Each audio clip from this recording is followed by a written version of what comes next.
এই চিত্র ঢাকার ধামরাই কালামপুর আঞ্চলিক ব্যস্ততম সড়কের। প্রতিদিন হাজারো মানুষ চলাচল করে এই সড়ক দিয়ে। গুরুত্বপূর্ণ এই সড়কের কেলি এলাকায় বিভিন্ন স্থানে রয়েছে অর্ধশতাধিক মৃত গাছ।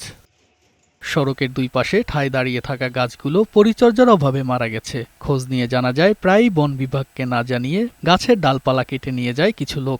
এরপর আস্তে আস্তে মারা যায় গাছগুলো।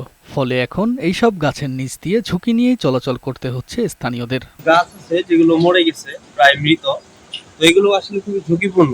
কোনো মুহূর্তে এই গাছগুলো ভেঙে কোনো যাত্রী, কোনো গাড়ি উপরে পড়তে পারে। এইখানে পড়লে বিশাল একটা দুর্ঘটনা ঘটবে। বিষয়টি ঊর্ধ্বতন কর্তৃপক্ষকে জানানো হয়েছে এবং শিগগিরই পদক্ষেপ নেওয়া হবে বলে জানালেন এই বন কর্মকর্তা। দ্রুত অপসারণের জন্য আমি আমার ঊর্ধ্বতন কর্তৃপক্ষ স্যারদের কাছে আবেদন জানিয়েছি। আশা করি দ্রুত ইনশাআল্লাহ অপসারণ করবেন। এদিকে এই বিষয়ে মানিকগঞ্জের সড়ক ও জনপদ বিভাগের নির্বাহী প্রকৌশলী ক্যামেরার সামনে কথা বলতে রাজি হননি। তবে তিনি গাছগুলো দ্রুত অপসারণের নির্দেশ দিয়েছেন বলে জানা গেছে। তুষার আহমেদ, বৈশাখী সংবাদ।